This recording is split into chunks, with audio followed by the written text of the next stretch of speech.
Mababa ang lipad ng eroplanong yan hanggang sa bumagsak at sumabog sa highway sa Florida sa Amerika. Nabangga pa nito ang isang sasakyan. Hindi bababa sa 2 ang nasawi.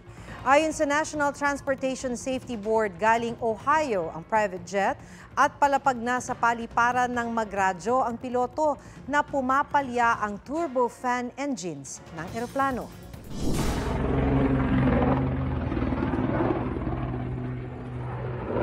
Umikot-ikot hanggang sa bumagsak ang eroplanong yan sa Brazil. Patay ang lahat ng mahigit 60 pasahero at crew. Sinusuri na ang voice recordings at flight data mula sa na-recover na black boxes ng eroplano para matukoy ang sanhi ng pagbagsak.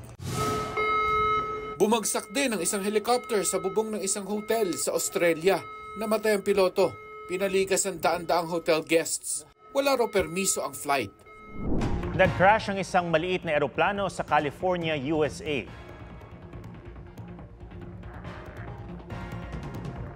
Tinamaan yan ng isang puno at fire hydrant. Nasagip ang 2 sakay nito na dinala sa ospital. Inaalam pa ang dahilan ng pagbagsak.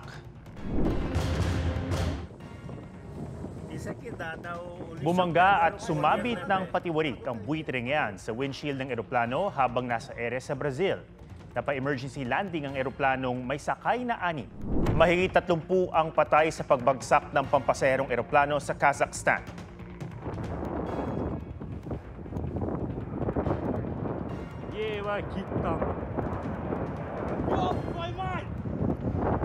Galing Azerbaijan ang eroplano at patungo sanang Russia. 62 ang pasahero nito habang 7 ang crew.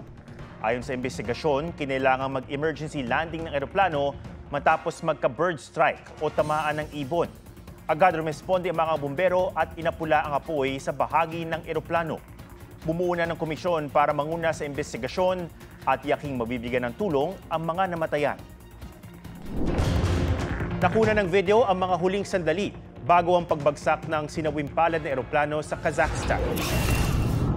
Ganito sa loob ng pampasaherong eroplano mula Azerbaijan bago ito bumagsak sa Kazakhstan. Ang mga pasahero pinagsuot ng oxygen mask. Mula sa bintana, tanaw ang tila ukas sa pakpak ng eroplano. Sa huling tala, 38 ang namatay sa plane crash. Galing Azerbaijan ang eroplano at patungo sanang Russia. Nagluluksa ngayon ang South Korea kasunod ng itinuturing na pinakamalalang plane crash sa kanilang bansa. Sumadsad na walang landing gear at hanggang sumalpok sa pader at sumabog sa paliparan ng Muan ang Jeju Air Flight galing Bangkok, Thailand. Sa 121 sakay ng eroplano, 2 crew members lang ang nakaligtas. Naharap na ang flight data recorder pero inaalam pa kung may makukuhang datos mula rito. Kasama sa mga sinisiyasat na anggulo ay pagtama ng ibon sa eroplano lalo't naglabas ng bird strike warning ang control tower. Inaalam din kung may sira sa control system nito at ang tila pagmamadali ng mga piloto na makalapag matapos magdeklara ng emergency. Tutulong na sa investigasyon ng National Transportation Safety Board ng Amerika. Si South Korea Acting President Choi Sang-mook nakiramay sa mga naulila. Iniutos din niya ang emergency safety inspection sa lahat ng mga eroplano sa South Korea. Ngayong araw, isa pang flight ng Jeju Air ang bumalik sa Seoul dahil pumalya ang landing gear nito.